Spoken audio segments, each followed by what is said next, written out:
Hindi kami makakapunta. Okay lang si Mama. May birthday party ang asawa ko at hindi namin basta-basta maiiwan ang mga bisita. Iyan ang eksaktong mga salitang sinabi ni Isaac sa doktor noong sinabi sa kanyang mamamatay na ako. Literal na mamamatay. 3 beses tumigil ang puso ko sa ambulansya at mas pinili pa ng 42 anyos kong anak ang mga appetizer ni Mela kaysa sa buhay ng kanyang ina. Heto ako ngayon, nakakabit sa mga makinang nagpapanatili sa pagtibok ng puso ko, nakatitig sa kisame ng malamig na kwartong ito sa ospital. 2:00 ng madaling araw at mag-isang-isa ako. Pabago-bago ang tunog ng heart monitor, paalala na bawat tibok ay maaaring ang huli na. At ang mga anak ko, 30 milya lang ang layo, nagtatoast ng champagne. Ang amoy ng disinfectant ay humahalo sa lasang metal sa bibig ko mula nang magising ako sa emergency surgery. Nanginginig ang mga kamay ko sa tuwing susubukan kong igalaw. At hindi lang ito dahil sa gamot. Ito ang galit na dumadaloy sa mga ugat ko na parang purong lason. Mrs. Stone, subukan niyo pong magpahinga, bulong ni Fiona, ang night shift nurse. Isa siyang dalaga, siguro kaedad ng mga manugang ko, pero may habag sa kanyang mga mata na ilang taon ko nang hindi nakikita sa sarili kong pamilya. Sabi ng doktor, ang pinakamahalaga ngayon ay manatili kang kalmado. Kalmado? Paano ako kakalma kung katutuklas ko lang na para sa mga anak ko, mas mababa pa ako sa isang party? Naging napaka-espesipiko ni Dr. Miller nang ikwento niya sa akin ang tungkol sa mga tawag 2 oras na ang nakalipas. Ang kanyang mga salita ay umuulit pa rin sa aking isipan na parang mga martilyo. Sinabi ko sa kanila ng malinaw na maaring ito na ang huling gabi niya na napakalaki ng atake sa puso at kailangan namin silang pumunta kaagad. Ang sagot ni Benjamin ay mas malala pa kaysa sa kanyang kapatid. Doktor, hindi ba pwedeng maghintay hanggang bukas? Inayos na ni Diana ang lahat, ilang linggo pa lang ang nakalipas at dumating na ang lahat ng bisita. Malakas ang nanay ko, palagi siyang nakakabawi sa lahat. Palagi akong nakakabawi sa lahat. Ang pariralang iyon ay umaalingaw-ngaw sa aking isipan na parang isang masakit na echo. Nakabawi ako noong inabandona kami ng kanilang ama, 25 taon na ang nakalipas. Iniwan ako na may 2 teenager at sandamakmak na utang.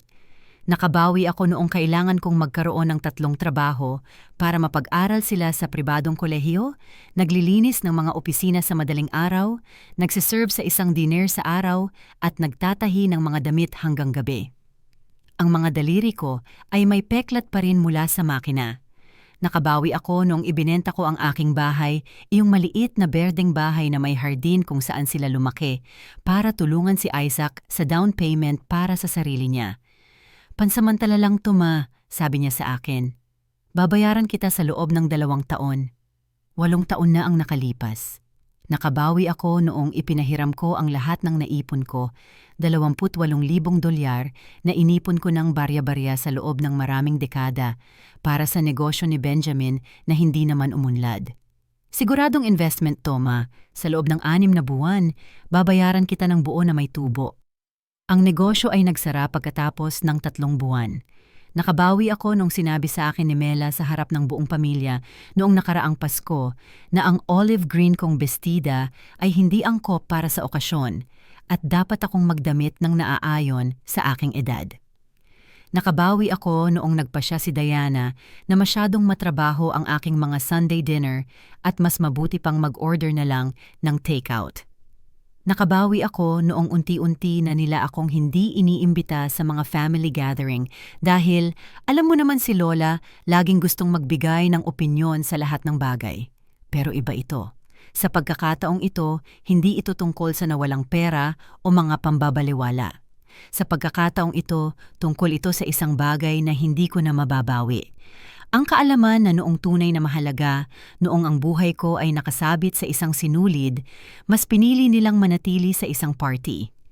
Ipinaliwanag sa akin ni Dr. Miller sa isang seryosong boses, Mrs. Stone, nagkaroon ka ng 3 cardiac arrest habang dinadala ka rito. Nagawang buhayin ka ng mga paramedic, pero technically patay ka sa loob ng 4 na minuto. Isang himala na nandito ka at kausap ako. 4 na minutong patay, at ang mga anak ko ay nag-aalala na masira ang mga pink na dekorasyon ni Mela sa party. Ang pinto ng aking kwarto ay nananatiling sarado. Walang mga tawag na nag-aalala sa loob ng 5 oras mula nang magising ako. Walang text messages, tanging ang palaging tunog ng mga makinang nagpapanatili sa akin na buhay at ang echo ng kanilang mga salita. Hindi kami pwede, may party ang asawa ko. Sinusuri ni Fiona ang aking vital signs bawat oras. Medyo mataas ang presyon niyo, sabi niya na may tunay na pag-aalala. May iniisip po ba kayong nagpapakaba sa inyo? Kung alam lang niya, iniisip ko ang 66 na taon ng walang kondisyong pagmamahal na itinapon para sa isang birthday cake at mga makukulay na lobo. Sa sandaling ito, habang tinitingnan ko ang mga ilaw ng lungsod sa bintana ng ospital, may isang bagay sa loob ko na tuluyang nasisira. At hindi ito ang puso ko. Ito ay isang bagay na mas malalim. Ito ang huling patak ng pag-asa na baka, sakali, may halaga pa rin ako sa isang tao sa mundong ito.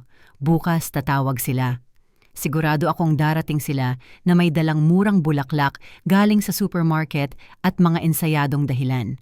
Sasabihin nilang hindi nila naintindihan ang kabigatan ng sitwasyon na akala nila isa lang ito sa mga pag-e-exaggerate ko tulad noong nahulog ako at nabalian ng pulso noong nakaraang taon at inabot sila ng 3 araw bago ako dalawin. Pero huli na ang lahat. Ngayong gabi, ipinakita nila sa akin kung nasaan ako sa kanilang listahan ng prioridad at ang lugar na iyon ay napakababa. Pinikit ko ang aking mga mata at bumalik sa alaala ng 40 taon na ang nakalipas. 2 taong gulang si Isaac at kaluluwal pa lang ni Benjamin. Nakatira kami sa maliit na 2-bedroom na bahay sa Lakeside neighborhood na napakanipis ng dingding kaya naririnig ko ang paghinga ng mga kapitbahay. Si Robert, ang asawa ko noon, ay nagtatrabaho sa pabrika ng tela at ako ay nasa bahay lang nag-aalaga ng mga bata. Naaalala ko pa ng perpekto ang amoy ng baby powder at ang tunog ng kanilang mga halakhak kapag pinapaliguan ko sila sa second-hand na plastic na batya na nabili namin. Si Isaac ang laging malambing sa akin. "Mommy, Mommy!" Paulit-ulit niyang sinasabi buong araw. Sinusundan ako sa buong bahay gamit ang kanyang mga matatabang binti. Mas independent si Benjamin, pero kapag nagkakasakit siya, nagiging anino ko siya, hinihiling na kantahin ko yung oyaying natutunan ko sa aking ina. Lahat para sa mga anak ko, sabi ko sa sarili, habang nagtatahi ng mga damit hanggang 3:00 ng madaling araw para ibenta sa palengke tuwing weekend. Bawat dagdag na dolyar ay direktang napupunta sa kanilang mga pangangailangan. Mga bagong sapatos kapag lumalaki sila, mga gamit sa eskwela, mga klase sa soccer ni Isaac, mga aralin sa gitara ni Benjamin. Suot ko ang parehong kulay abong damit sa loob ng 2 taon, pero sila ay laging malinis at maayos. Ang unang senyales na may nagbabago ay noong si Isaac ay naging 25. Nakilala niya si Mela sa kanyang trabaho, isang babaeng kalkulada na may perpektong ngiti at laging malinis na kuko. Sa unang pagkakataon na dinala niya ito sa hapunan, sinuri niya ang aking bahay na parang sinusuri ang isang sirang ari-arian. "Cecilia," sabi niya sa akin na may ngiting hindi umabot sa kanyang mga mata. "Hindi mo ba naisip na mas maganda kung kami na lang ni Isaac ang magpasko sa bahay ko ngayong taon? Malalim ang mga tradisyon ng pamilya ko at, well, sanay ang nanay ko na gawin ang mga bagay sa isang particular na paraan." Noong Paskong iyon, kumain ako ng mag-isa sa unang pagkakataon sa loob ng 25 taon. Ang pabo na binili ko ay nanatiling hindi nagalaw sa refrigerator sa loob ng 1 linggo. Nang tanungin ko si Isaac kung kumusta ang hapunan, sumagot siya, "Ang ganda ma, ang bahay ni Mela ay napakaganda. Mayroon itong dining room na parang galing sa isang magazine at ang pagkain, well, magaling talagang magluto ang nanay niya na para bang walang halaga ang 30 taon kong pagluluto para sa kanya." Sinundan ni Benjamin ang parehong pattern 2 taon pagkatapos. Iba si Diana kay Mela, mas banayad sa kanyang mga manipulasyon. Hindi niya ako direktang tinataboy. Gumagawa lang siya ng maliliit na komento na naiipon na parang patak ng ulan hanggang sa makabuo ng isang lawa ng kawalan ng tiwala sa sarili. Ay, Cecilia, ang ganda ng pulang sweater mo. Sasabihin niya na may mapangmatang ngiti. Napaka-vintage, no? Lagi kong sinasabi kay Benjamin na ang mga babaeng kaedad natin ay kailangang i-update ang kanilang wardrobe paminsan-minsan.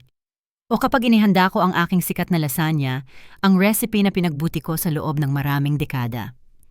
Masarap, mother-in-law, kahit na medyo mabigat para sa digestion ko. Mas gusto ko ang mas magaan, mas modernong pagkain.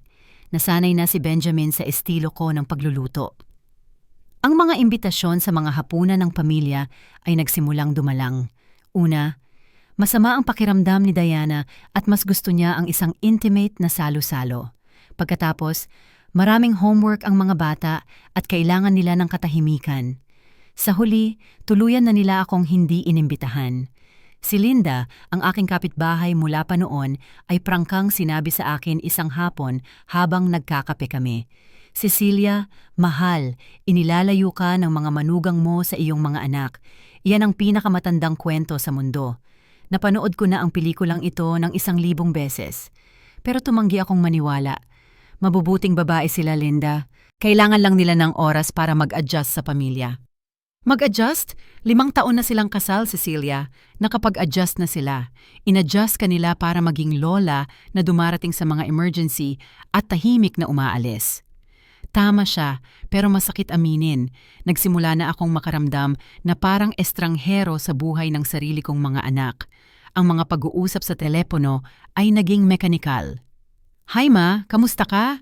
Mabuti, kami rin. Sige, tawagan ka na lang namin mamaya, busy kami. Ang pinakamatinding dagok ay dumating 2 taon na ang nakalipas nang ibenta ko ang aking bahay para tulungan si Isaac. Natagpuan ni Mela ang kanyang pangarap na bahay sa isang eksklusibong subdivision, ngunit kailangan nila ng $100,000 para sa down payment. Ma, sabi sa akin ni Isaac, gamit ang boses na ginagamit niya noong bata pa siya at may gusto. Alam kong malaking pakiusap ito, pero ito na ang oportunidad namin. Isa itong napakagandang investment. Sa loob ng 5 taon, doble na ang halaga ng bahay na ito. Ibinenta ko ang aking munting berdeng bahay, kung saan ko pinalaki ang aking mga anak, kung saan nakamarka sa hamba ng pinto ang kanilang mga taas, kung saan sila unang naglakad. Ibinenta ko ito ng walang pag-aalinlangan dahil sinabi niyang ito ang kanilang pagkakataon na magkaroon ng mas magandang buhay.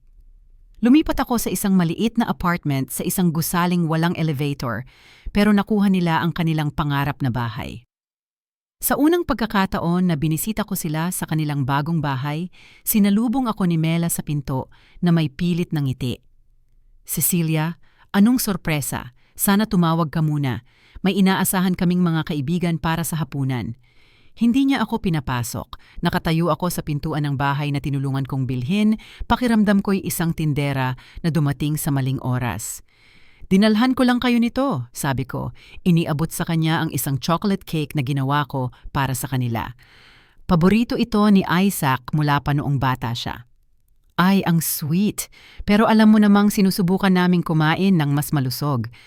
Nag-iingat si Isaac ngayon matapos siyang magkaroon ng mataas na kolesterol.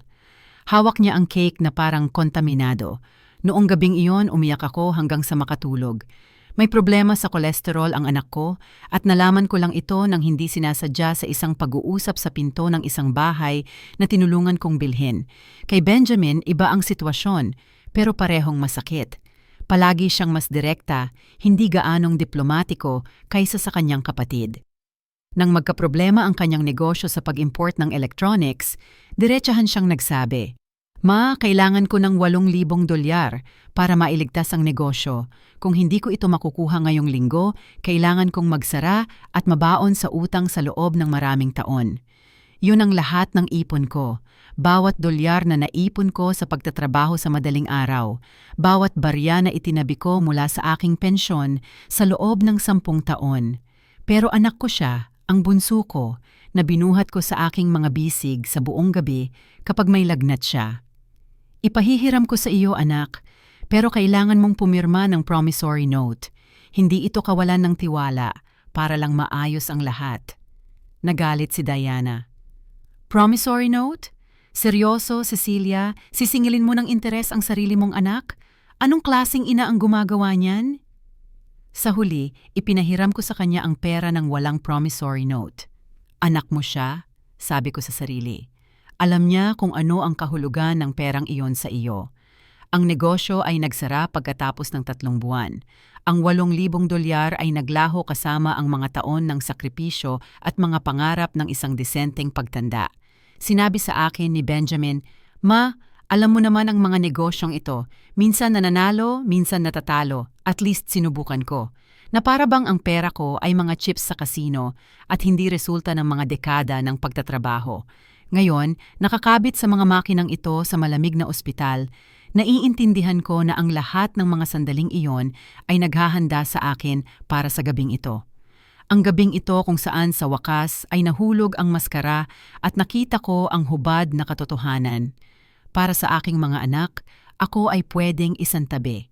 Ang sakit ay nagsimula 3 araw na ang nakalipas noong linggo ng tanghalian sa bahay ni Isaac. Ika-66 na kaarawan ko iyon, bagaman walang tila nakakaalala. Naghanda si Mela ng isang magaan na salad at inihaw na manok. Walang katulad sa mga selebrasyong inorganisa ko para sa kanila noong mga bata pa sila. "Ma, mukha kang pagod," sabi sa akin ni Benjamin habang tinitikman ang kanyang pagkain nang hindi inaalis ang tingin sa kanyang telepono. "Nakakatulog ka ba ng maayos?" Ang totoo, ilang linggo na akong hindi nakakatulog ng maayos. Isang kakaibang bigat sa aking dibdib ang gumigising sa akin tuwing 3:00 ng madaling araw na parang may nakaupo sa aking mga tadyang. Pero ayaw ko silang mag-alala. Ayaw kong isipin nilang isa na naman ito sa mga pag-e-exaggerate ko, gaya ng tawag nila sa aking mga karamdaman. "Okay lang ako, anak. Medyo may heartburn lang sa gabi." Tumawa si Mela ng tuyo. "Ganyan talaga sa edad natin, Cecilia. Hindi na pareho ang pag-process ng katawan sa pagkain. Sinasabi ko sa nanay ko na kailangan niyang kumain ng mas magaan, mas kaunting pampalasa, mas kaunting taba.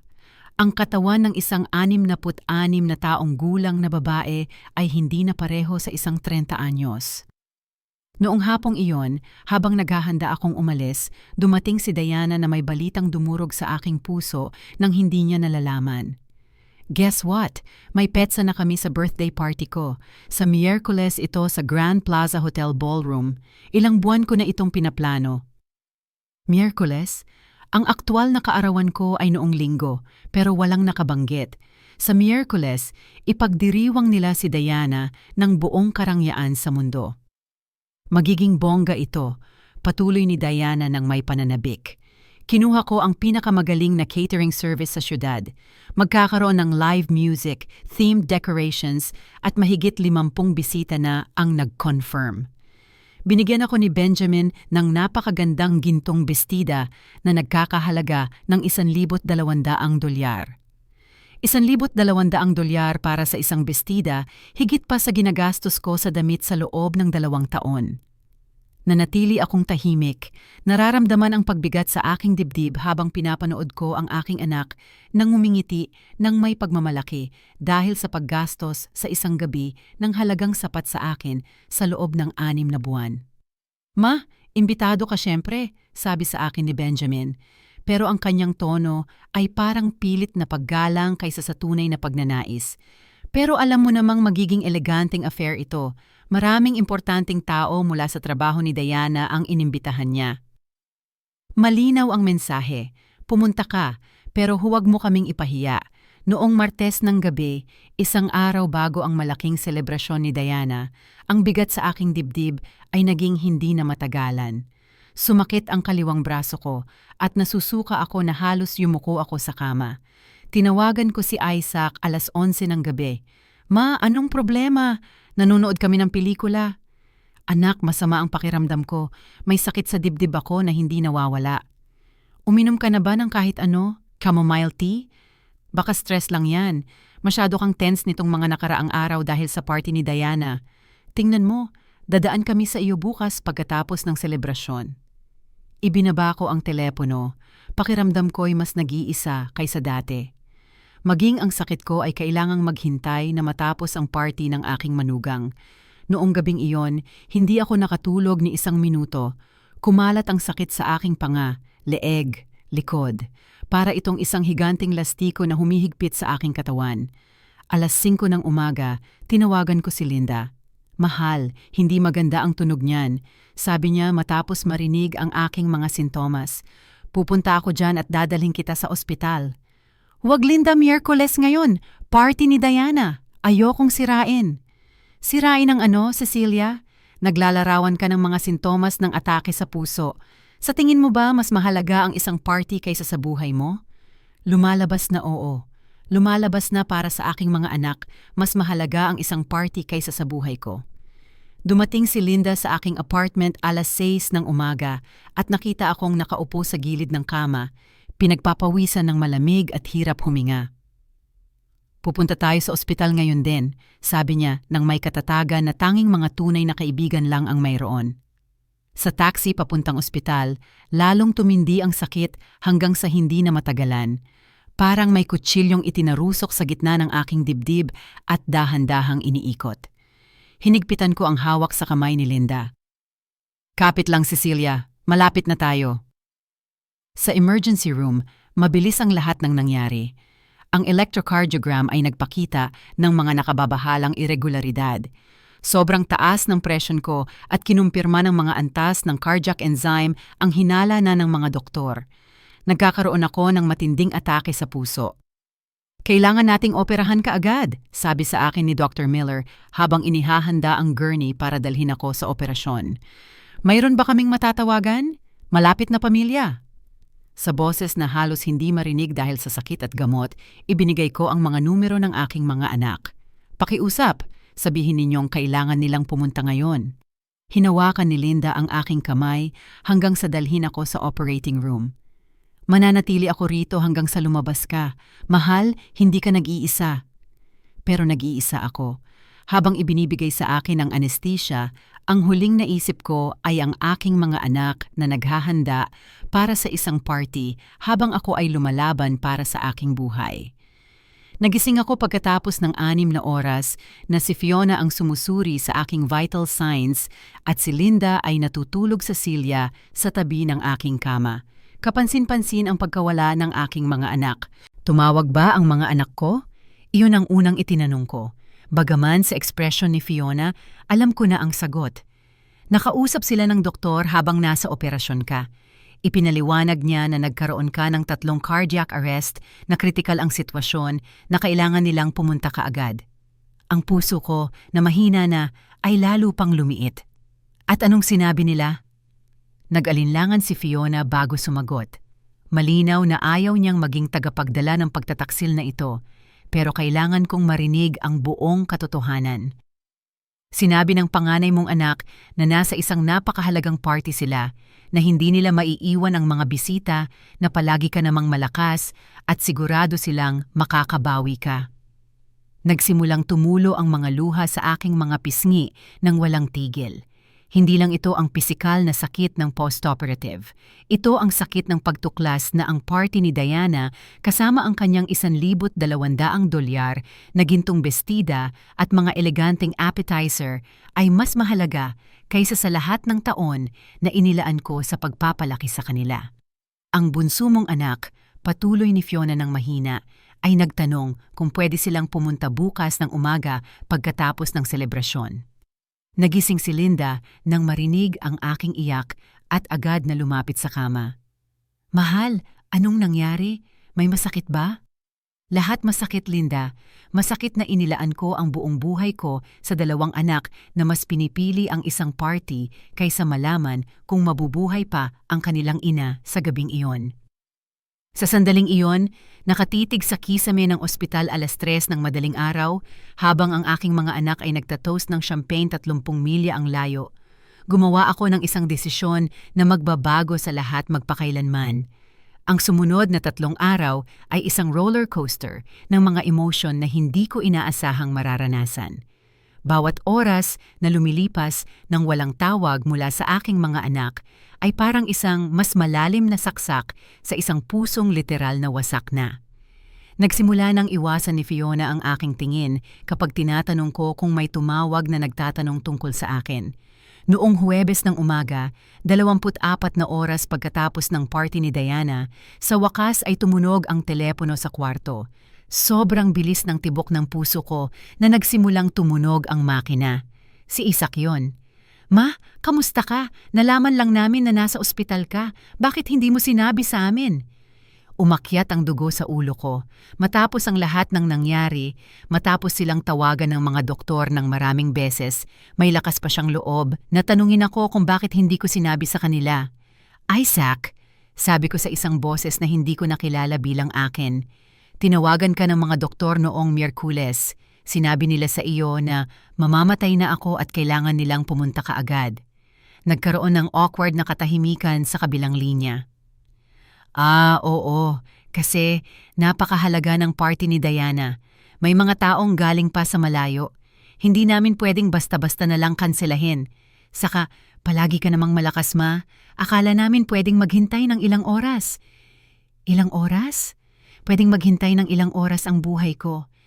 "Ma, huwag kang maging dramatic. Okay ka na ngayon, di ba? Sabi ng doktor, successful ang operasyon. Tingnan mo, dadaan kami sa iyo sa Linggo pagkatapos ng tanghalian. Pwede ba yon?" Linggo? 3 araw pa. Ang unang atake sa puso ko ay pwedeng maghintay hanggang matapos ang tanghalian sa Linggo. Ibinaba ko ang telepono nang hindi nagpapaalam. Si Fiona, na nagkukunwaring nag-aayos ng mga gamot para bigyan ako ng privacy, ay lumapit na may nag-aalalang ekspresyon. "Mrs. Stone, biglang tumaas ang presyon nyo. Okay lang po ba kayo?" "Hindi, Fiona. Hindi ako okay. At sa tingin ko, hindi na ako magiging okay pa."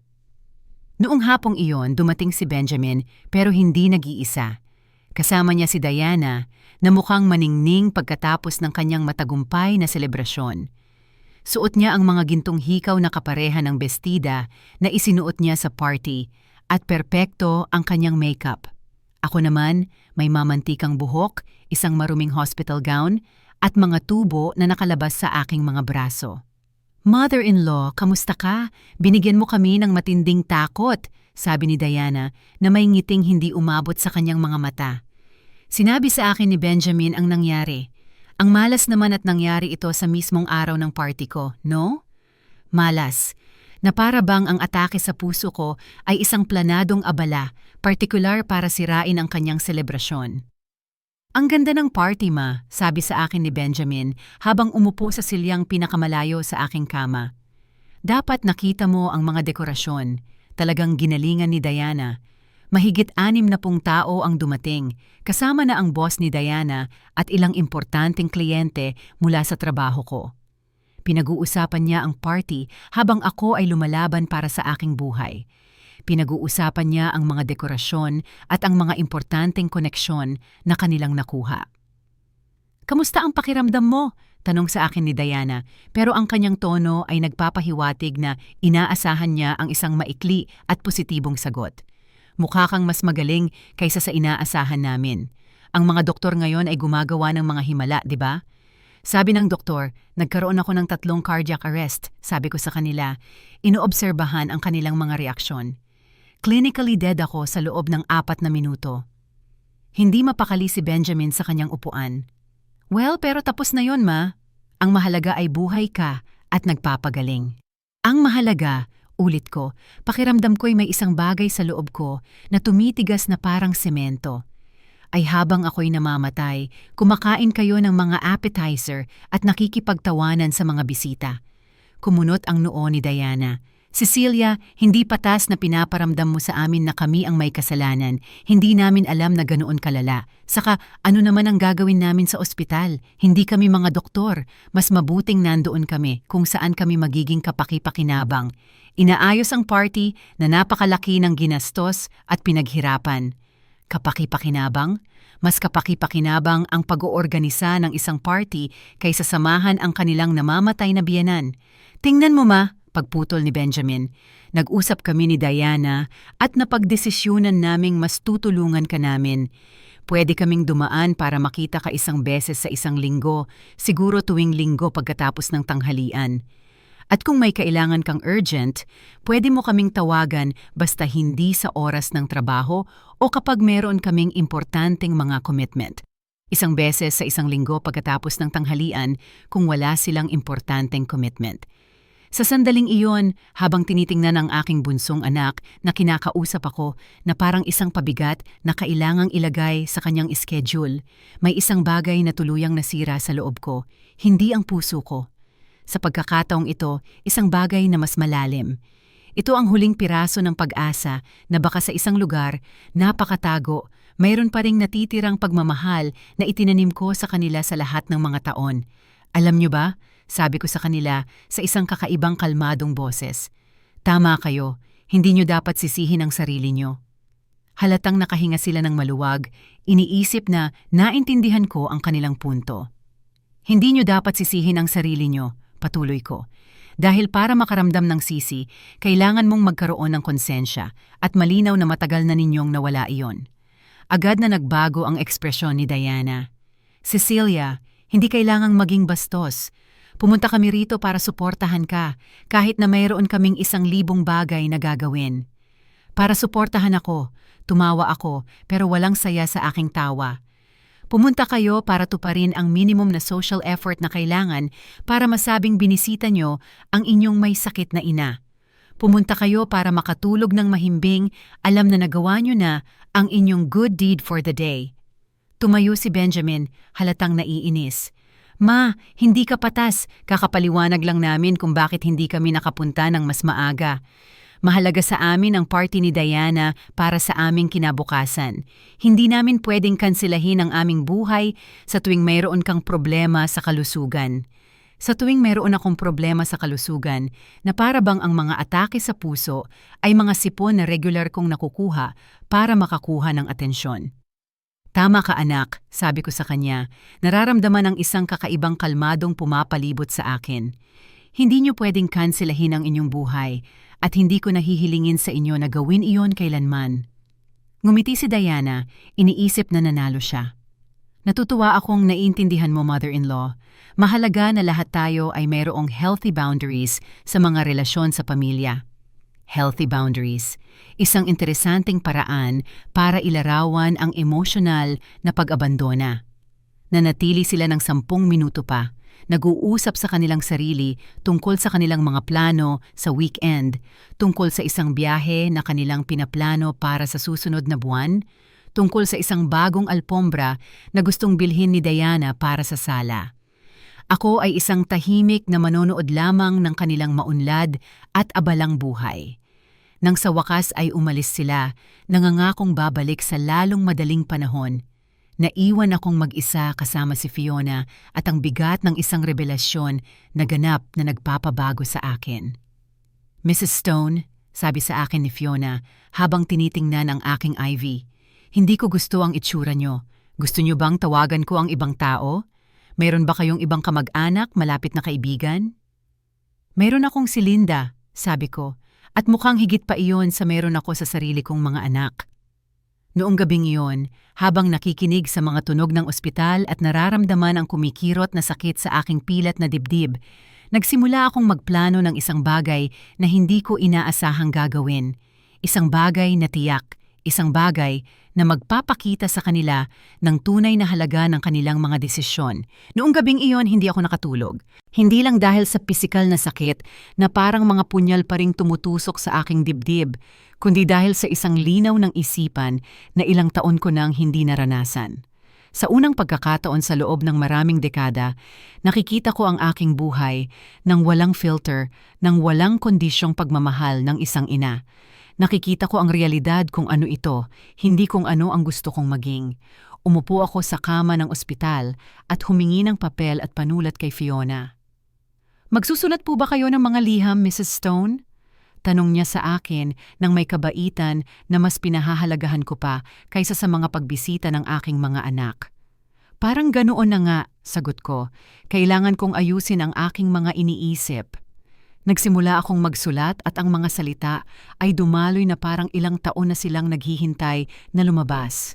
Hindi lang ito isang liham. Ito ay isang kompletong imbentaryo ng aking buhay. Isang emotional na accounting na hindi ko kailanman nagkaroon ng lakas ng loob na gawin. Mahal kong Isaac at Benjamin, isinulat ko ng nanginginig na kamay. Sa loob ng 66 na taon, nabuhay ako para sa inyo. Bawat desisyon na ginawa ko, bawat sakripisyo, bawat pangarap na binitawan ko ay para sa inyong kapakanan at kaligayahan.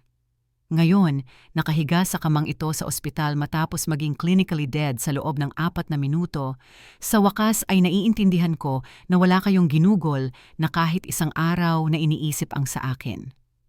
Nagsimulang tumulo ang mga luha sa papel, nagmamantsa ng ilang salita, pero nagpatuloy ako sa pagsusulat. Mayroon akong 66 na taon ng mga bagay na sasabihin. Nang iwanan tayo ng inyong ama, ako ay 35 taong gulang at kayo ay 18 at 10. Bata pa ako, maganda ako. Meron akong mga manliligaw na gustong magsimula ng pamilya sa akin, pero pinili kong manatiling mag-isa para italaga ang sarili ko ng buo sa inyo. Ayokong may lalaking magparamdam sa inyo na kayo ay pabigat o nakakasagabal. Isinakripisyo ko ang posibilidad na magkaroon ng partner, ng mas maraming anak, ng isang buong buhay pag-ibig dahil kayo ang aking absolutong prioridad. Naalala ko si Mr. Douglas, ang byudo sa kabilang kalye na sa loob ng maraming taon ay nagdadala sa akin ng mga bulaklak tuwing Biyernes. Isa siyang mabuti at masipag na tao na nanligaw sa akin ng may pasensya ng isang taong nakakaunawa sa halaga ng mga importanteng bagay. Pero palagi kong sinasabi sa kanya na hindi ko maiisip ang romansa, na kailangan ako ng aking mga anak.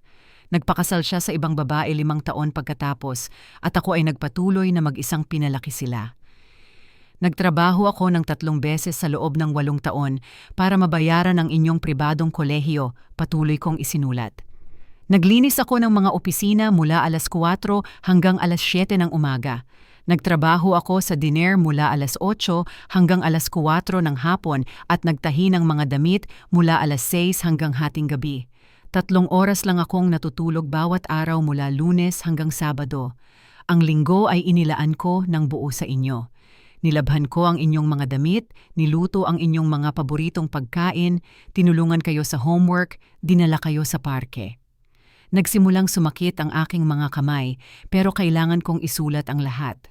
Para bang sa paglalagay nito sa papel, sa wakas ay binibigyan ko ng tunay na bigat ang lahat ng mga taon ng tahimik na dedikasyon.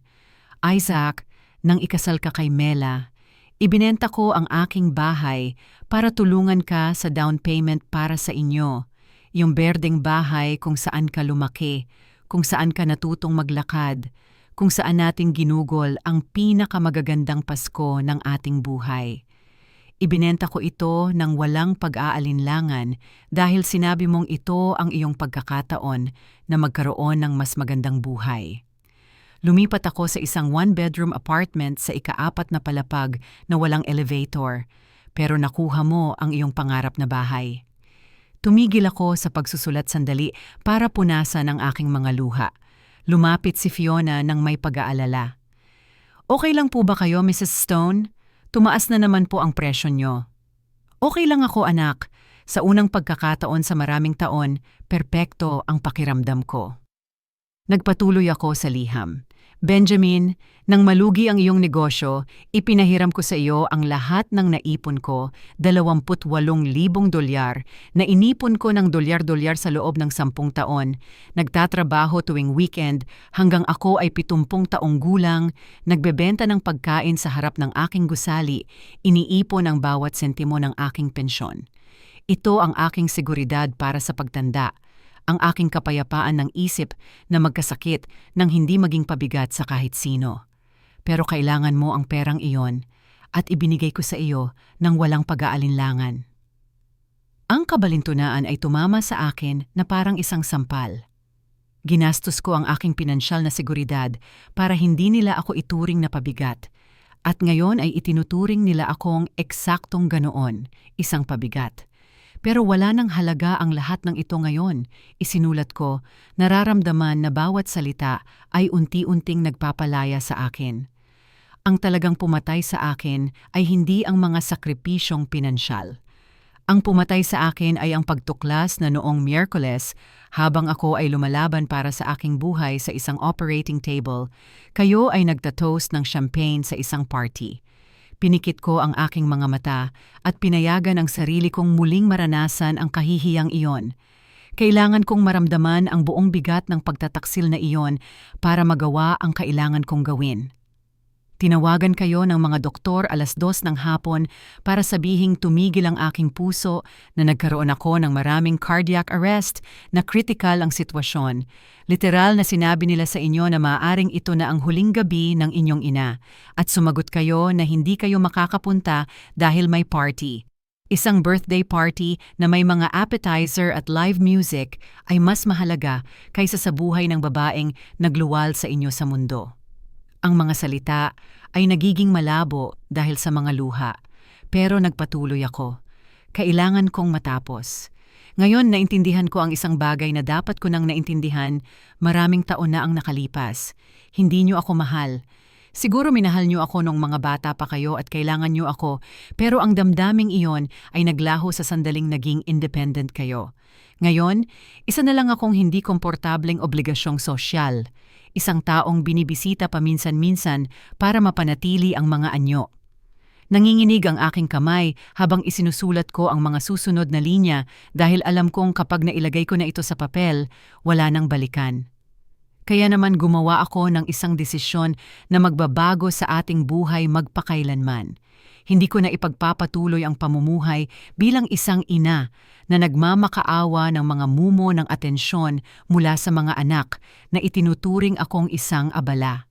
Hindi ko na ipagpapatuloy ang pagpapanggap na sapat na sa akin ang mga obligadong pagbisita at mga tawag na pilit.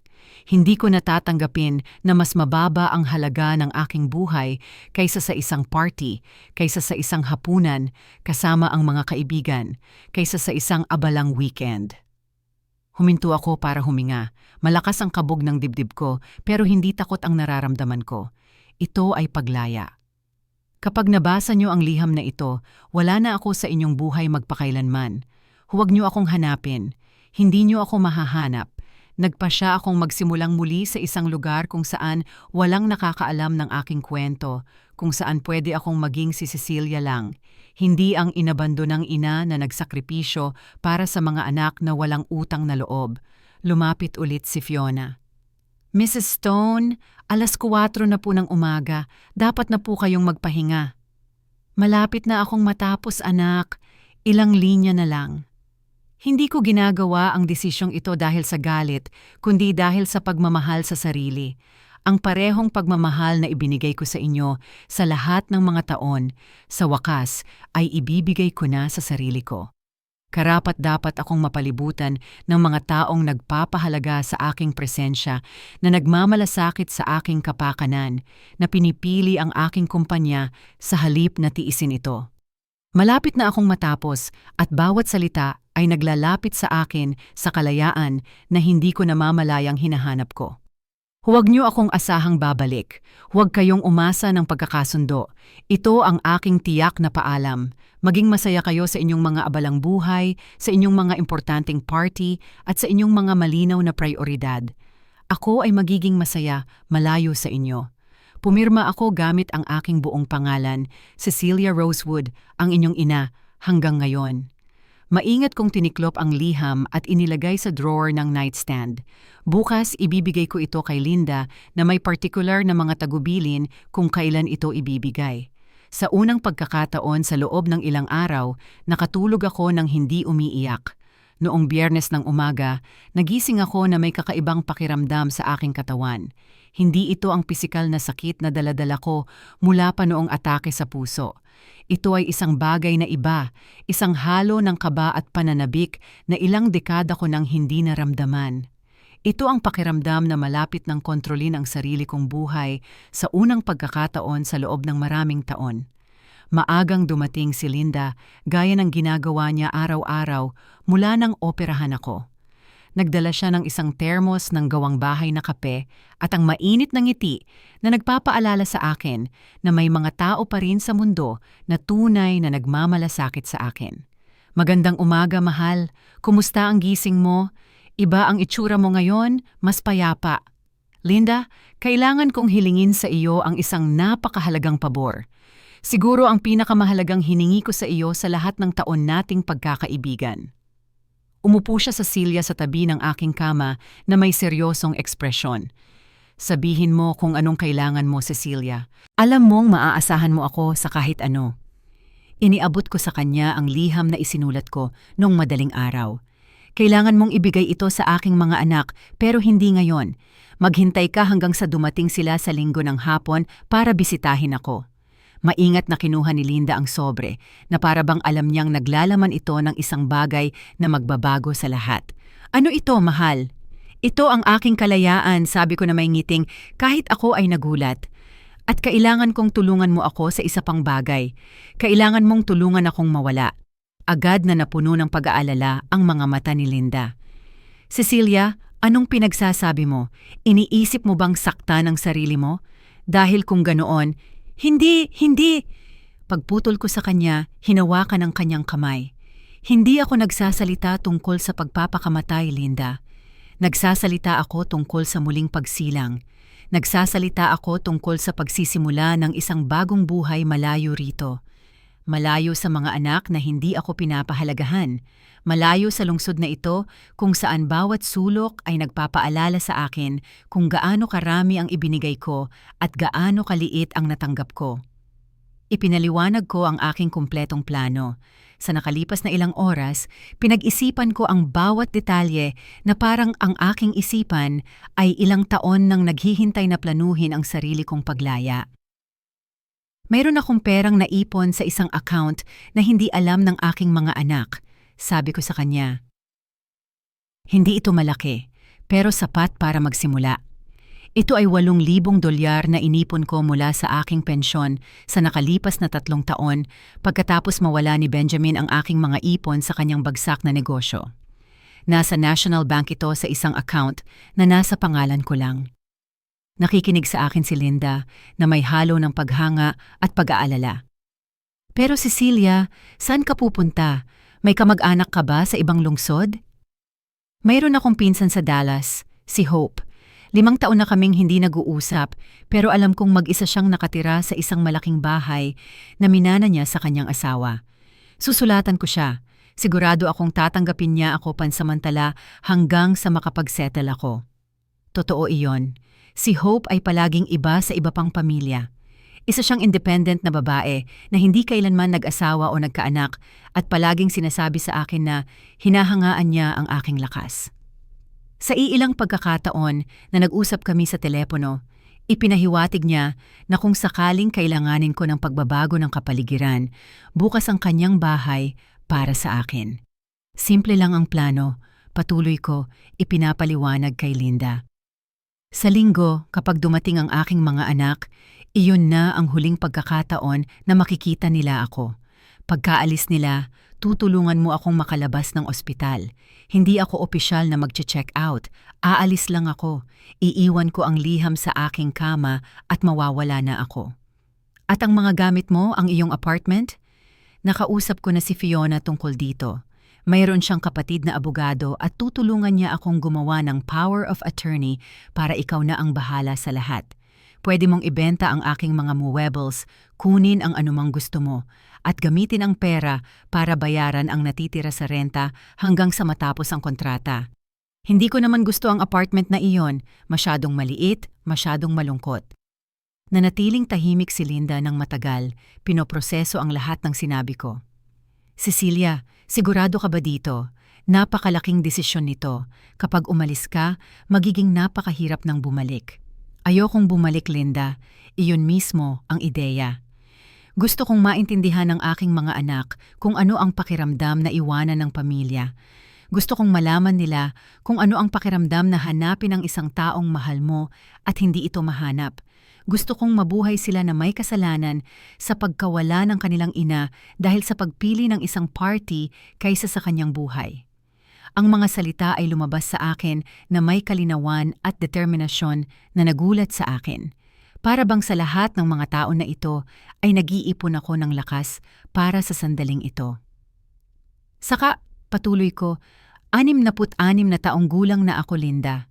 Kung mabubuhay ako hanggang 80, mayroon pa akong 14 na taon. Sasayangin ko ba ang mga taong iyon sa pagmamakaawa ng atensyon mula sa mga anak na itinuturing akong isang obligasyon? O gagamitin ko ba ito para makakita ng mga bagong lugar, magkaroon ng mga bagong kaibigan, baka sakaling mahanap pa ang pag-ibig na hindi ko pinayagan ang sarili kong maranasan? Sa unang pagkakataon mula nang simulan kong ipaliwanag ang aking plano, ngumiti si Linda. Tama ka, mahal. May karapatan ka sa mundo na maging masaya. At kung hindi nila maibigay sa iyo ang kaligayahang iyon, kailangan mong hanapin ito sa ibang lugar. Eksakto. At kailangan mong ipangako sa akin ang isa pang bagay, Linda. Kapag hinanap ka ng aking mga anak pagkatapos basahin ang liham, kapag nagmakaawa sila sa iyo na sabihin kung nasaan ako, kailangan mong sabihin sa kanila na hindi mo alam dahil talagang hindi mo malalaman. Hindi ko sasabihin sa iyo ang eksaktong address ko sa Dallas hanggang sa ganap na akong nakasettle at sigurado na ayaw kong mahanap nila ako. Tumango si Linda ng may determinasyon. Nangangako ako, Cecilia, pero gusto kong panatilihin mo akong updated kung kamusta ka. Tawagan mo ako kahit isang beses sa isang linggo para malaman kong ligtas ka at maayos. Siyempre, ikaw na lang ang tanging tunay na pamilya ko, Linda. Ikaw ang kapatid na hindi ko kailanman nagkaroon at ang tanging taong tunay na nagmamalasakit sa aking kapakanan. Ginugol namin ang natitirang umaga sa pagpaplano ng mga detalye. Si Linda ang bahala sa pag-contact sa kapatid ni Fiona para sa mga legal na papeles. Tatawagan ko ang aking pinsan na si Hope mula sa telepono ng ospital para ipaliwanag ang aking sitwasyon. Kailangan ko ring i-withdraw ang aking $8,000 mula sa bangko at gawin itong cash para sa biyahe. Alam mo ba kung ano ang pinakamalungkot sa lahat ng ito? Sabi ko kay Linda habang inaayos namin ang mga huling detalye. Na mas nasasabik ako sa bagong buhay na ito kaysa sa anumang nangyari sa nakalipas na 10 taon. Pakiramdam ko'y isang teenager na nagpaplanong tumakas sa bahay. Pero sa halip na tumakas sa mga mapagkontrol na magulang, tumatakas ako sa mga anak na walang utang na loob. Hindi iyon malungkot, mahal. Nakapagpapalaya iyon. Ginugol mo ang iyong buong buhay bilang adulto na nabubuhay para sa iba. Panahon na para mabuhay ka para sa sarili mo. Noong hapong iyon, tinawagan ko si Hope mula sa telepono ng ospital. Ang kanyang boses ay nagulat pero tunay na masaya na marinig ako. Cecilia, anong gandang sorpresa. Kamusta ka, pinsan? Hope, may kailangan akong sabihin sa iyo na importante. Pinagdadaanan ko ang isang napakahirap na sitwasyon sa aking mga anak at kailangan kong gumawa ng isang radikal na pagbabago sa aking buhay. Bukas pa ba ang imbitasyon mo? Ilang taon na ang nakalipas na bisitahin ka sa Dallas? Hindi siya nag-alinlangan ni isang segundo.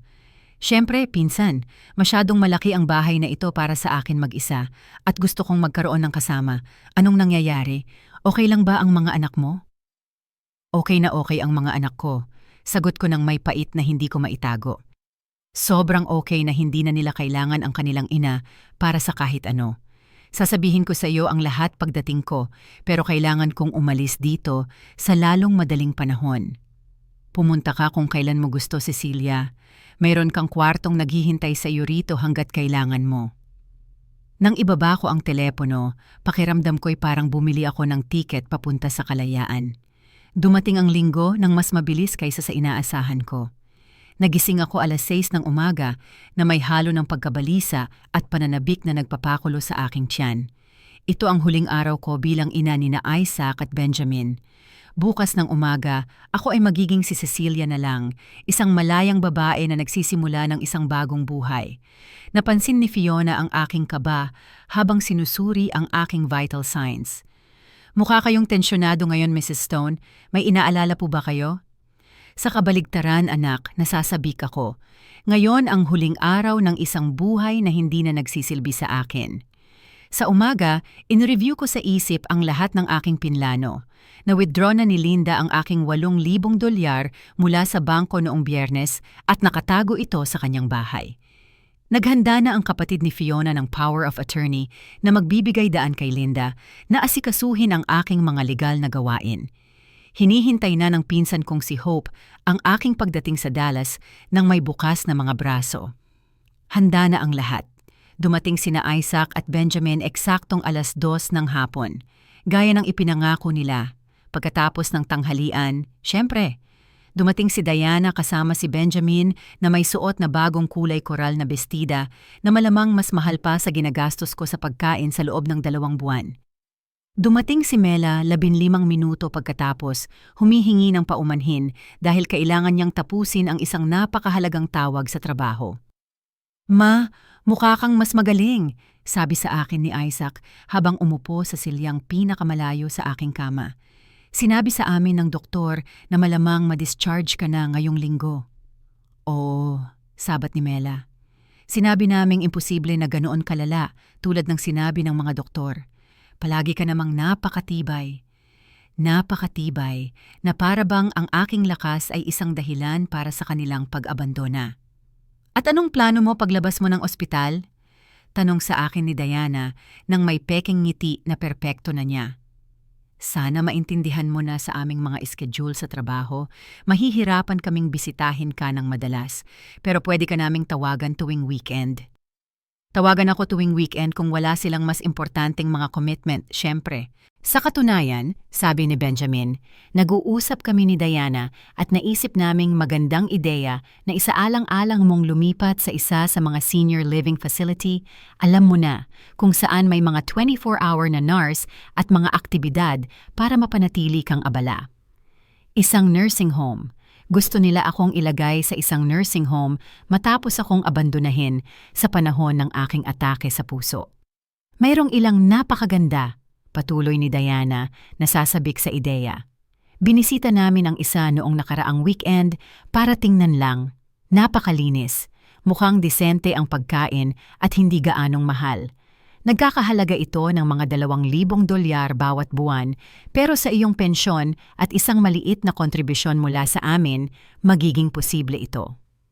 $2,000 bawat buwan ang parehong halaga ng bestida ni Diana para sa kanyang birthday party.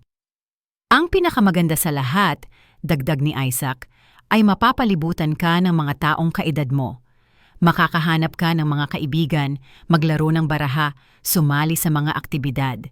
Mas maganda iyon kaysa mag-isa sa apartment na iyon kung saan walang makakaalaga sa iyo kung may mangyari. Nanatili akong tahimik, pinapanood ang aking 2 anak na nagpaplano ng aking buhay na parang isang problemang lohikal na kailangang lutasin. Hindi nila ako tinatanong kung ano ang gusto kong gawin. Ipinapaalam nila sa akin na nagpasya na sila para sa akin. "Saka," patuloy ni Mela, "mas magiging ligtas ito para sa lahat.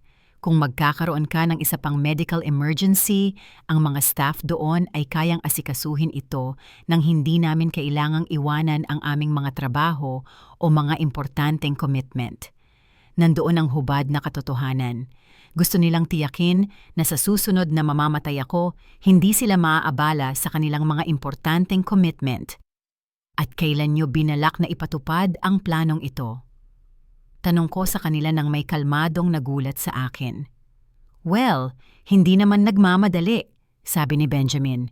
"Pero siguro sa susunod na 2 o 3 buwan, para may oras kang masanay sa ideya at makapag-ipon kami para sa paunang bayad. 2 o 3 buwan ang panahong ibinigay nila sa akin para maghanda para sa aking opisyal na pagpapatapon."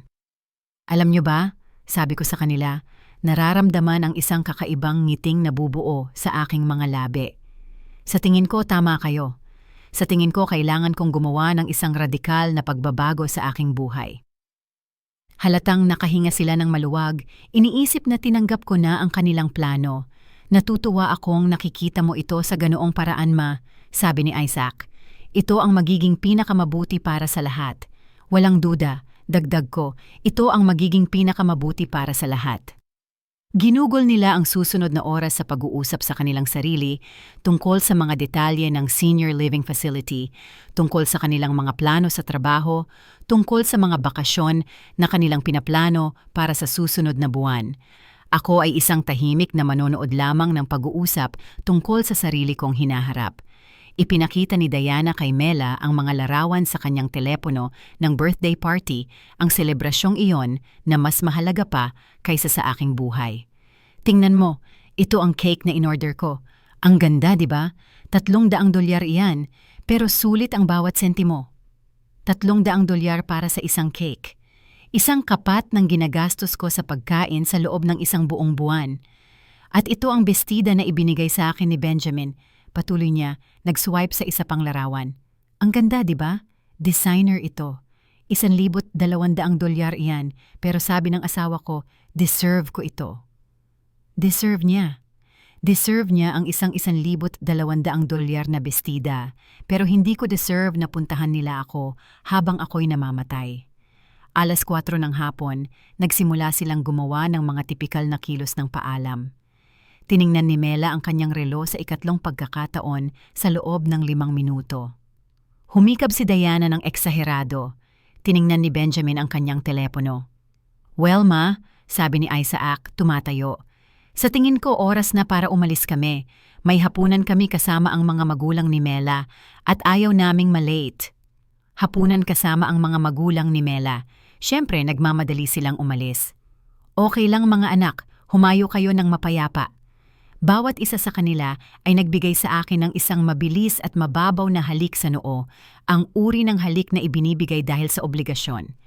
Pinunasan pa ni Diana ang kanyang mga labi pagkatapos, na para bang ang aking balat ay nag-iwan ng isang hindi kanais-nais na residue.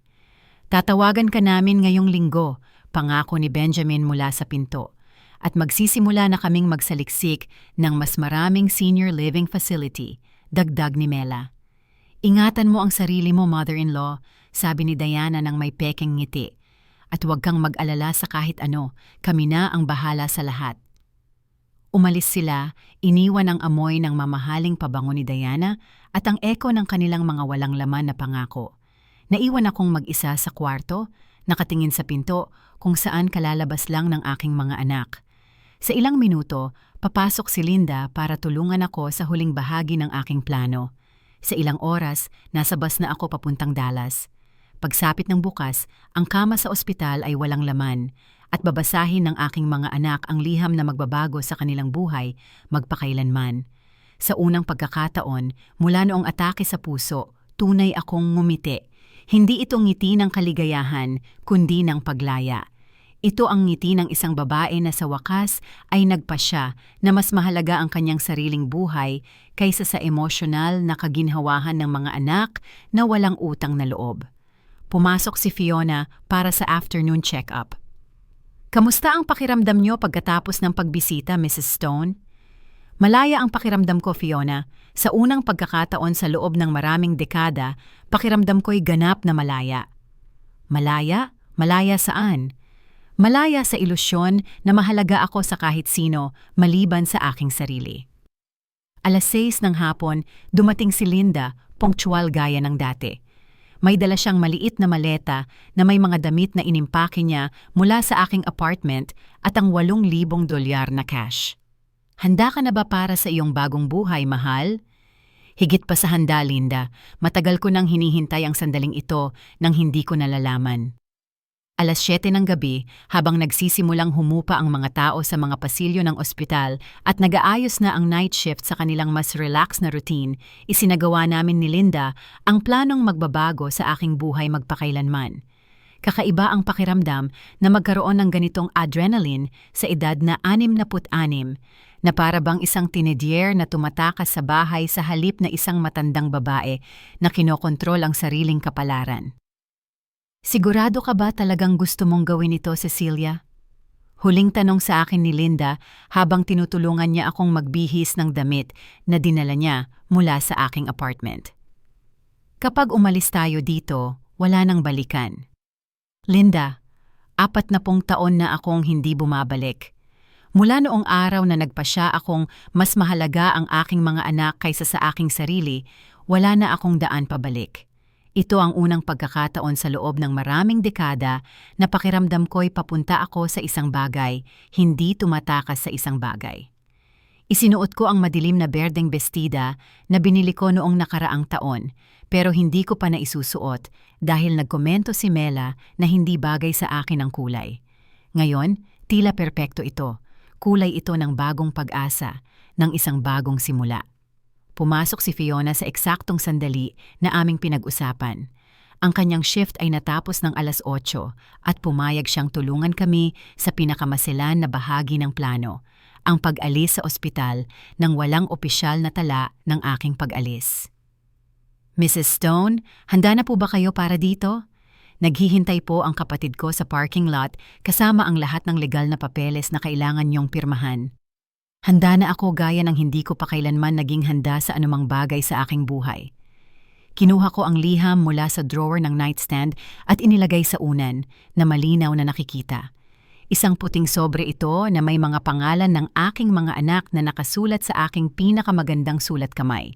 Mukha itong napaka-inosente, napaka-simple. Pero alam kong ang 4 na pahinang iyon ay sisira sa komportableng mundo na binuo nila sa pamamagitan ng pag-ignore sa aking pag-iral. Linda, tandaan mo, hintayin mo hanggang bukas ng hapon bago mo ibigay ito sa kanila para may oras akong makarating sa Dallas at makapag-ayos ng kaunti bago sumiklab ang gulo. Naaalala ko ng perpekto, mahal. Bukas 5:00 ng hapon, pupunta ako sa bahay ni Isaac at ibibigay ko sa kanila ang liham. At kapag tinanong nila ako kung nasaan ka, sasabihin ko sa kanila eksakto kung ano ang sinabi mo sa akin na hindi ko alam. Naglakad kami sa mga pasilyo ng ospital na parang mga normal na bisita, umaalis pagkatapos ng oras ng pagbisita. Napakatalino ni Fiona na pinili ang oras na ito. May sapat na galaw ng mga tao para hindi kami kapansin-pansin, pero hindi rin gaanong marami para may magbigay ng partikular na atensyon sa isang matandang babae na may maliit na maleta. Sa parking lot, sinalubong kami ni Sarah, kapatid ni Fiona. Isa siyang babae sa kanyang 40 na may seryoso pero mabait na ekspresyon na propesyonal na iniabot ang kanyang kamay. Mrs. Stone, ako si Sarah Miller, attorney at law. Ipinaliwanag sa akin ng aking kapatid ang inyong sitwasyon at gusto kong malaman nyo na mayroon kayong buong suporta ko. Ang ginagawa nyo ay nangangailangan ng maraming tapang. Salamat, abogada. Handa na ba ang lahat ng papeles? Narito na. Ang power of attorney na ito ay nagbibigay kay Mrs. Johnson ng kumpletong awtoridad sa iyong mga pinansyal at legal na gawain sa lungsod na ito. Pwede niyang ibenta ang iyong mga gamit, kansilahin ang mga kontrata, asikasuhin ang anumang issue na lumabas. Inihanda ko rin ang dokumentong ito na nagpapatunay na ikaw ay nasa tamang pag-iisip at ginagawa mo ang desisyong ito nang may buong kamalayan sa mga kahihinatnan. Pinirmahan ko ang lahat ng papeles sa ilalim ng madilaw na ilaw ng parking lot. Nararamdaman na sa bawat pirma ay lalo akong lumalayo sa aking nakaraang buhay at lumalapit sa aking kalayaan. At kung subukan ng aking mga anak na gamitin ang mga dokumentong ito para ideklara akong wala sa tamang pag-iisip, tanong ko. Imposible, sagot ni Sarah ng may kumpiyansa. Mayroon akong mga saksi. Mayroon akong medikal na dokumentasyon na nagpapatunay na ikaw ay nasa buong pag-iisip at mayroon akong ebidensya na ito ay isang pinag-isipang desisyon, hindi isang biglaang kilos. Saka, ikaw ay isang matandang may sapat na gulang na may absolutong karapatan na magpasya kung saan at paano mabubuhay. Sinamahan ako ni Linda sa terminal ng bus. Ang biyahe sa taxi ay tahimik, bawat isa sa amin ay abala sa sariling pag-iisip. Pagdating namin, bumili ako ng tiket sa panggabing bus papuntang Dallas na aalis ng 10:00 ng gabi. 12 oras na biyahe ito, paliwanag ng empleyado sa terminal. Darating ito bukas ng 10:00 ng umaga. Perpekto. Sa oras na matanggap ng aking mga anak ang liham, nasa 400 milya na akong malayo, nagsisimula ng aking bagong buhay. Cecilia, sabi sa akin ni Linda habang naghihintay kami sa waiting room, gusto kong malaman mo na napaka-proud ako sa iyo. Hindi ako nakakakilala ng maraming babaeng kaedad mo na may tapang na magsimula mula sa wala. Hindi ako nagsisimula mula sa wala, Linda. Nagsisimula ako na may 66 na taon ng karanasan, may $8,000 sa aking bulsa, at may katiyakan na karapat-dapat ako sa isang bagay na mas mahusay kaysa sa mga mumo ng atensyon. Nang ianunsyo ang aking boss, nagyakapan kami na parang mga kapatid na naging kami sa lahat ng taon ng pagkakaibigan. Ingatan mo ang sarili mo, mahal, at tawagan mo ako pagdating mo para malaman kong ligtas ka at maayos. Tatawagan kita bawat linggo, Linda. Ikaw na lang ang tanging tunay na pamilya ko, ang tanging taong tunay na nagpakita sa akin na mahalaga ang aking kapakanan. Sumakay ako sa bus, dala ang aking maliit na maleta at ang puso kong puno ng isang emosyon na ilang taon ko nang hindi naramdaman. Hindi ito eksaktong kaligayahan, kundi isang bagay na mas malalim. Ito ay nabawing dignidad. Nahanap ko ang aking upuan sa tabi ng bintana at habang papaalis ang bus sa lungsod kung saan ako nanirahan sa buong buhay ko, kinuha ko ang aking telepono para magpadala ng huling text message sa aking mga anak. Nagpasya ako habang papunta sa terminal na kailangan kong magpadala sa kanila ng isang bagay. Hindi para ipaliwanag ang aking mga dahilan, nandoon na iyon sa liham, kundi para malaman nilang pinal na ang paalam na ito. Isaac at Benjamin, sa oras na mabasa niyo ito, malayo na ako.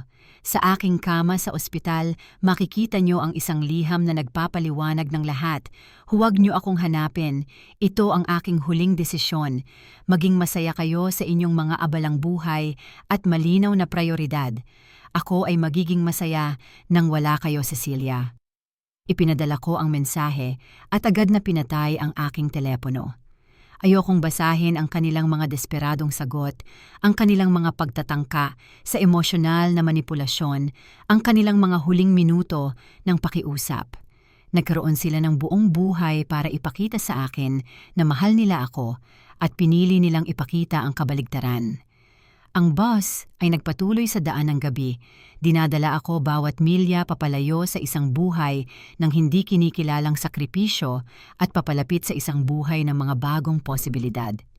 Sa bintana, nakita ko ang mga ilaw ng maliliit na bayan na dumadaan, mga bahay kung saan marahil ay naghahapunan ang ibang mga ina kasama ang mga anak na nagpapahalaga sa kanila, kung saan nagpapaalam ang ibang mga pamilya ng may tunay na halik at tinutupad na mga pangako. 2:00 ng madaling araw, nang karamihan sa mga pasahero ay natutulog, nanatili akong gising, iniisip ang lahat ng aking iniwan at lahat ng naghihintay sa akin. Wala akong naramdamang lungkot, walang pagsisisi. Naramdaman ko ang isang bagay na ilang dekada ko nang hindi naranasan, pag-asa. Sinabi sa akin ng aking pinsan na si Hope sa telepono na ang Dallas ay isang magandang lungsod na puno ng mga parke at palengke, na may perpektong panahon at mababait na tao. Dito ka pwedeng magsimulang muli, Cecilia. Dito, walang makakaalam ng iyong kwento at pwede kang sumulat ng bago. Sumulat ng bagong kwento. Nagustuhan ko ang ideyang iyon. Sa unang pagkakataon sa aking buhay bilang adulto, ako ang magiging bida ng sarili kong kwento, hindi isang pangalawang karakter sa buhay ng aking mga anak. Nagpatuloy ang bus sa kanyang paglalakbay, dinadala ako patungo sa aking kalayaan. Dumating ako sa Dallas 10:00 ng umaga noong Lunes, eksakto sa aking kalkulasyon. Ang araw ay sumisikat ng may tindi na ilang taon ko nang hindi nakita, na para bang maging ang panahon ay nagdiriwang sa aking bagong buhay. Naghihintay sa akin ang aking pinsan na si Hope sa terminal na may ngiting agad na nagpaalala sa akin ng aking ina, ang kanyang tiya, na laging nagsasabing ang tunay na pamilya ay hindi ang nagbabahagi ng iyong dugo, kundi ang nagbabahagi ng iyong sakit at iyong saya. Cecilia, anong saya na makita ka, sabi niya. Niyakap ako ng may init na ilang taon nang hindi ibinigay sa akin ng aking mga anak. Mukha kang pagod sa biyahe, pero may iba sa iyong mga mata na para bang nag-iwan ka ng isang napakabigat na pasanin sa isang lugar sa daan. Tama ka, pinsan. Iniwan ko ang 40 taon ng pasanin sa isang ospital na 400 milya mula rito. Habang papunta sa kanyang bahay, ikinuwento sa akin ni Hope ang buhay sa Dallas tungkol sa mga palengke kung saan makakabili ako ng mga sariwang gulay sa murang halaga, tungkol sa mga parke kung saan nagtitipon ang mga babaeng kaedad namin tuwing umaga para mag-ehersisyo at makipagsosyalan, tungkol sa mga klase sa sayaw para sa mga senior, tungkol sa mga part-time na trabaho para sa mga may karanasan. Dito, walang huhusga sa iyo sa pagsisimula muli sa edad na 66, Cecilia. Ang lungsod na ito ay puno ng mga kwento ng muling pagsilang. Ang kanyang bahay ay eksakto sa kanyang paglalarawan, malaki, puno ng liwanag, may likod bahay kung saan ang mga rosas, jasmine at isang puno ng lemon ay nagpupuno sa hangin ng halimuyak. Ang aking kwarto ay may bintanang nakatanaw sa hardin at isang kama na may puting kumot na amoy lavender. Ito ang magiging tahanan mo hanggat kailangan mo, pinsan, at kung magpasya kang manatili magpakailanman, isang karangalan ito para sa akin. Noong unang hapon na iyon, habang naghahanda si Hope ng isang lutong bahay na pagkain na nagpaalala sa akin ng aking pagkabata, natanggap ko ang tawag na hinihintay ko. Si Linda iyon. Cecilia, naibigay ko na ang liham. Eksakto sa iyong inaasahan. Sabihin mo sa akin ang lahat, Linda. Kailangan kong malaman kung paano sila nag-react. Dumating ako sa bahay ni Isaac 5:00 ng hapon, gaya ng napagkasunduan natin. Nagkakaroon sila ng isang tahimik na hapunan ng pamilya. Nang sabihin kong may liham ako mula sa iyo, umirap si Mela at sinabing, siguradong isa na naman iyan sa kanyang mga drama dahil hindi namin siya nabisita sa loob ng 2 araw. Tumawa ako ng mapait. Pati ang mga liham ko, itinuturing nilang drama. Pero nang simulang basahin ni Isaac, ganap na nagbago ang kanyang muka. Cecilia, namutla siya na parang isang papel. Nagsimula siyang magbasa ng malakas at lahat ay ganap na natahimik. Nang matapos siya, sumigaw si Diana, hindi ito maaaring totoo. Hindi iniiwan ng mga ina ang kanilang mga anak. At nagsimulang i-dial ni Benjamin ang iyong telepono ng desperado. At ano ang sinabi mo sa kanila nang tanungin kung nasaan ako? Eksakto kung ano ang hiniling mo sa akin. Sinabi kong hindi ko alam. Na hiniling mo lang sa akin na ibigay ang liham at hindi mo sinabi kung saan ka pupunta. Nagalit si Isaac at sumigaw na imposible na wala akong alam, na napakabuti nating magkaibigan pero nanindigan ako. Ano ang itsura nila nang umalis ka? Wasak, Cecilia, pero hindi lungkot ang nakita ko sa kanilang mga mukha. Ito ay panic, ang panic na napagtanto nilang may nawala sa kanila magpakailanman at kasalanan nila ito. Noong gabing iyon, nakahiga sa aking bagong kama sa aking bagong lungsod, na may amoy ng jasmine na pumapasok sa bintana, nakatanggap ako ng 2 dosenang mga missed call at text message mula sa aking mga anak. Wala akong sinagot, pero binasa ko ang lahat. Ma, pakiusap, tawagan mo kami. Pwede nating pag-usapan ito. Isaac. Cecilia, kalokohan ito.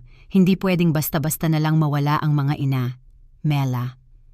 Ma, naiintindihan kong galit ka, pero sobra na ito. Bumalik ka at aayusin natin ang lahat. Benjamin. Mother-in-law, sa tingin ko nag-overreact ka. Mahal ka namin. Abala lang talaga ang buhay namin. Diana. Ang mga mensahe ay nagpatuloy sa loob ng ilang araw. Unti-unting nagiging mas desperado, mas nagmamakaawa, mas may kamalayan sa laki ng kanilang nawala. Ma, pumunta ako sa ospital at nakita kong walang laman ang iyong kama. Sinabi ng doktor na umalis ka nang hindi na-discharge. Mapanganib ito para sa iyong kalusugan. Isaac, pakiusap ma, ipaalam mo man lang sa amin na okay ka. Nag-aalala kami. Benjamin. Cecilia, nag-isip kami at tama ka sa maraming bagay. Pwede kaming magbago. Bumalik ka, pakiusap. Mela, pero huli na para sa mga pagbabago. Huli na para sa mga pagsisisi. Nagkaroon sila ng 40 taon para magbago, 40 taon para pahalagahan ako, 40 taon para ipakita sa akin na mahalaga ang aking buhay. Hindi ko na sila bibigyan ng pangalawang pagkakataon. 3 linggo pagkatapos ng aking pagdating sa Dallas, Nakapagtatag na ako ng isang routine na nagpuno sa akin ng isang kapayapaan na ilang dekada ko nang hindi naramdaman. Maaga akong gumigising para maglakad sa parke kasama ang isang grupo ng mga babaeng kaedad ko na tinanggap ako na parang isang matagal ng kaibigan. Nakahanap ako ng part-time na trabaho sa isang boutique sa downtown na tumutulong sa mga babaeng nagpapahalaga sa aking karanasan at mabuting panlasa. Sa mga hapon, kumukuha ako ng mga klase sa pagpipinta sa Cultural Center, isang bagay na palagi kong gustong gawin pero hindi nagkaroon ng oras dahil masyado akong abala sa pagsasakripisyo para sa aking mga anak. Mukha kang 10 taong mas bata, Cecilia, sabi sa akin ni Hope isang hapon habang nagpipinta kami sa hardin. Kahanga-hanga ang nagagawa ng kalayaan sa isang babae. Tama siya. Pakiramdam ko'y muli akong isinilang na para bang ang 66 na taon ng sakripisyo ay isang paghahanda lamang para sa bagong buhay na ito kung saan sa wakas ay pwede na akong maging ako. Isang buwan pagkatapos, nakilala ko si Mr. Harrison sa klase sa sayaw. Isa siyang 70 taong gulang na byudo, retirado, na may mababait na mata at madaling tawa. Walang romantikong namamagitan sa amin, pero masarap magkaroon ng kasama na isang lalaking trinatrato ako ng may respeto at paghanga na nagpapahalaga sa aking pag-uusap at sa aking presensya. Cecilia, sabi niya sa akin isang hapon pagkatapos sumayaw, hindi ko alam kung anong nagdala sa iyo sa Dallas, pero sana ito ay isang bagay na mabuti dahil ang iyong pagdating ay tiyak na isang bagay na mabuti para sa aming lahat. Ang mga mensahe ng aking mga anak ay unti-unting nabawasan mula sa desperado hanggang sa nagmamakaawa, mula sa nagmamakaawa hanggang sa galit, mula sa galit hanggang sa pagtanggap. Ang huling mensahe na natanggap ko isang linggo na ang nakalipas, "Ma, kung ito ang talagang gusto mo, nirerespeto namin. Gusto lang naming malaman na okay ka at masaya. Marami kaming napagtanto mula nang umalis ka at tama ka sa lahat ng sinabi mo. Sana balang araw mapatawad mo kami. Isaac." Patawarin sila. Siguro balang araw mapapatawad ko sila pero hindi ko kailanman makakalimutan. At tiyak na hindi na ako babalik sa pagiging ina na nagmamakaawa ng mga mumo ng atensyon. 6 na buwan pagkatapos ng aking pagdating sa Dallas, habang nagkakape ako sa hardin sa isang maaraw na umaga, pinag-isipan ko ang lahat ng aking nakuha sa pagkawala ng aking mga anak. Nakuha ko ang dignidad, paggalang sa sarili, tunay na pagkakaibigan, mga bagong karanasan, at ang posibilidad na mabuhay sa aking mga huling taon sa paraang gusto kong mabuhay, hindi sa paraang inaasahan ng iba. Tumunog ang aking telepono. Si Linda iyon sa kanyang lingguhang tawag. "Kamusta ka, mahal? Mukha kang mas masaya at mas masaya." "Mas mabuti pa ako kaysa dati, Linda. Kahapon nag-enroll ako sa isang kurso sa panitikan sa universidad. Isipin mo, sa edad na 66, mag-aaral ako ng isang bagay na palagi kong minahal pero hindi ko nagawa dahil masyado akong abala sa pagpapalaki ng mga anak na hindi ako pinahalagahan." Napakasaya kong marinig kang ganyan, Cecilia. At sila, may balita ka ba? Nakikita ko sila paminsan-minsan na nagpo-post ng mga larawan sa social media. Nagpapatuloy sila sa kanilang mga abalang buhay, mga importanteng party, mga agarang commitment. Ang kaibahan lang ay hindi ko na kailangang magpanggap na may pakialam ako. Noong gabing iyon, habang nagsusulat ako sa diary na sinimulan kong panatilihin, pinag-isipan ko ang pinakamatapang na desisyon ng aking buhay. Hindi ito naging madali. Nagkaroon ng mga sandali ng kalungkutan, mga sandaling namimiss ko ang ilusyon ng pagkakaroon ng isang pamilyang nagmamahal sa akin. Pero ang mga sandaling iyon ay unti-unting dumadalang, napapalitan ng malalim na kasiyahan nang sa wakas ay pamumuhay para sa aking sarili.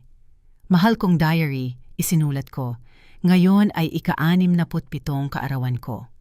Ito ang unang kaarawan na ipinagdiriwang ko nang hindi umaasang tatawag ang aking mga anak, nang hindi nakakaramdam ng pagkadismaya sa kanilang kawalang interes. Nag-organisa si Hope ng isang maliit na party para sa akin kasama ang aming mga kaibigan mula sa parke. At sa unang pagkakataon, sa loob ng maraming dekada, Naramdaman kong tunay na minamahal at pinahahalagahan ako. Ito ang buhay na nararapat sa akin. Ito ang buhay na dapat ay palagi kong naranasan.